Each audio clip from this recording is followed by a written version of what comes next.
రాజన్న సిరిసిల్ల జిల్లా తంగళ్లపల్లి మండలం పద్మనగర్లో ఓ దారుణ ఘటన జరిగింది.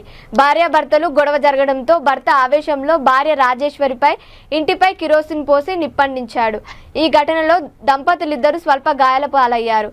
కాగా ఇల్లు పూర్తిగా దగ్నమైంది. ప్రస్తుతం వారు ఆసుపత్రిలో చికిత్స పొందుతున్నారు.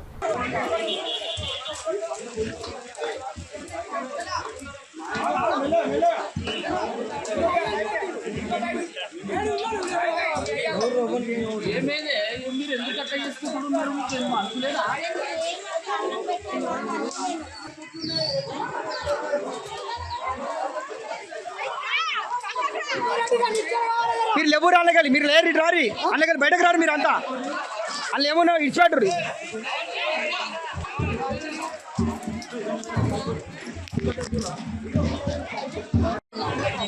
నువ్వు తిన్నావు, నువ్వు వండుకున్నావు అంటే నేను అన్నం పెడతా అంటే వద్దానని అన్నాడు.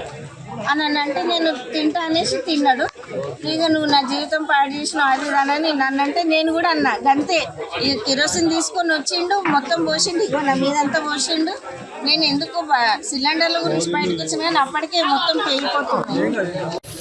శ్రీనివాస్ ఎల్లారెడ్డిపేట ప్రస్తుతం సిరిసిల్ల రూరల్ సిఐగా పనిచేస్తున్నారు. ఈరోజు మనకు పోలీసు వారి సమాచారం ఇది పద్మనగర్ ఏరియాలో తంగళ్లపల్లిలో ఒక ఇల్లు తగలబడుతుందనే సమాచారం వచ్చిన మేరకు మేము ఇక్కడికి వచ్చినాం. అంతలోపలనే ఫైర్ వాళ్ళకు ఇన్ఫర్మేషన్ ఇచ్చి ఇక్కడికి రాగా ఇక్కడ ఫైర్ వాళ్ళు ఆల్రెడీ వాళ్ళ మిషనర్ తోటి దీన్ని అంటే ఫైర్ను ఆపే ప్రయత్నం చేశారు. దాంతో మ్యాక్సిమం రెస్క్యూ ఆపరేషన్ అయింది. అదేవిధంగా ఎస్ఐ సుధాకర్ వాళ్ళ సిబ్బందితోటి వచ్చి ఇక్కడ ఉన్న ప్రజలందరినీ అప్రమత్తం చేసి దానిలో వాళ్ళ సహకారంతో ఇది ఫైర్ అనేది మ్యాక్సిమం ఇలాంటి డిస్టర్బ్ చేయకుండా క్లియర్ అయింది. అదేవిధంగా దీన్ని తదుపరి అంటే దానిలో జరిగిన సంఘటన నిర్వహిస్తే దాంట్లో మేము కేసు చేసి ఇన్వెస్టిగేట్